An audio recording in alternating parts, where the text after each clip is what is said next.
Your guy Irv Gotti, man. This dude got 100 million, man, for some of the music that he made. Crazy timeless joints, you know what I'm saying? Ashanti, Ja Rule.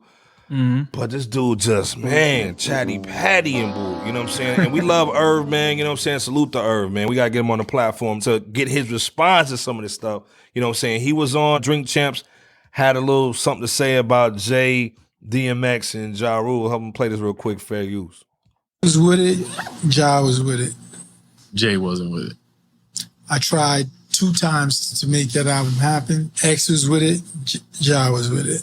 Why do you think Jay didn't want to be that way? This is just my opinion. Just my opinion. I don't think Jay wanted to get in that room with X and Ja. It would not. One more than the other, or Listen, no, both? No, both. Jay is a very smart person. He's going to do an album with R. Kelly. R. Kelly worships Jay-Z. Worships him. And Kanye West. Kanye West worships Jay-Z. And Jay Electronica. They all worship the nigga. I call cap on that worship talk, you know, but Stop the cap. Jay-Z did the tracks with R. Kelly, not because R. Kelly worshipped him. He's a singer. He's not going to go at him with a verse on his own song. So he didn't have nothing to fear with that. Yeah. Now, I totally understand from this standpoint that there may have been type of some animosity between DMX and Jay-Z and Nas. Oh, yeah, 100%. But the thing is, Jay-Z, he already had Reasonable Doubt out, right? And Tupac and Biggie were going at this point. Hip hop was looking for somebody to take over. And this was before DMX even dropped his album. And this was before Ja Rule dropped his. So all you really had right now was Ice Cube, Snoop, and you had Jay-Z, Puff Daddy, and Mace in 97.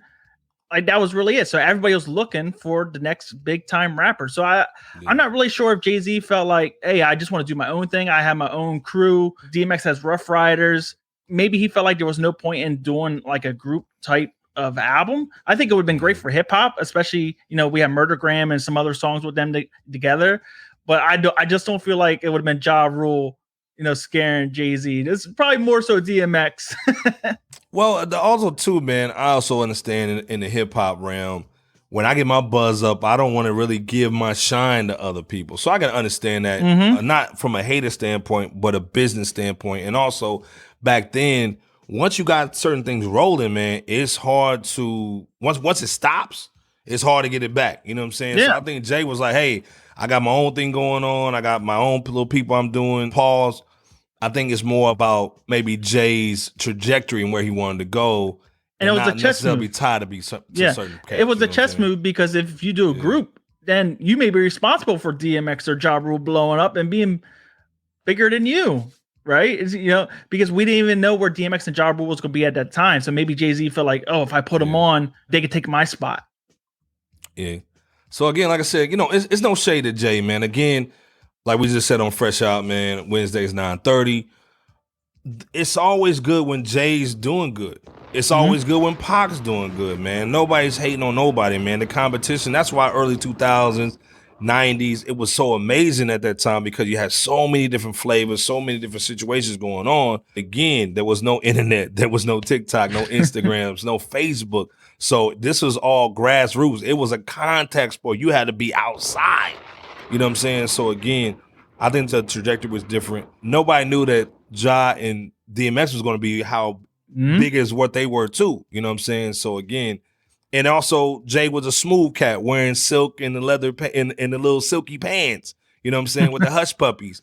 These guys are wearing like, you know, no shirts, man, and overalls. You know what I'm saying? Like the styles didn't match. So maybe he just looked at it from a business sense. Because again, Volume 1 was super puffy. You know what I'm saying? It was super Puff Daddy. You know what I'm saying? With the Microsoft Windows 8 looking Sunshine video with Foxy. So, you know, I think that's what it was, man. Yeah, What's and your if, final thoughts, and man, if on Jay that, has man? like Rockefeller Records, he wants to promote his own artists and not other people. And I think that's where the problem would have came about. Like if Ja or DMX wanted their artists to be featured on tracks heavily, I feel like maybe that's where Jay-Z felt like he saw something down the pipeline that could happen if they did team up like that. So maybe he just felt like it was the best way to avoid it. He already had his album out. Yeah. He already had mostly a lane to the #1 spot, if you want to call it that, because no one knew DMX was going to blow. Pause. Yeah, like I said, man, and I think Irv knows the situation, man. He's got his bread. I think he also understands, man, that, hey, man, I can go viral saying certain things. So I think that's one of those situations where he's like, hey, man, I'm just going to go viral on this joint, man. So, But man, if they have an unreleased track or something, it would be great to put out for Hip Hop 50. Like if Jay would have came back to Instagram and been like, here's this unreleased record from 98, 99, I think fans would have been going crazy, you know? Instead he comes back with some Bougie movie. religious movie, they ain't religious. Yeah. But again, like I said, man, salute to Irv, man. We got to get him on the platform on Scandalous Talk, man, to talk more about this. But again, and that's no hate on Irv. Yeah, no, I love his production with Ja Rule. He has so many classics. You know, shout out to him. So again, like I said, man, you know, it's just been a bad week for Jay. Let me just say that, man. It's been a bad week for Jay.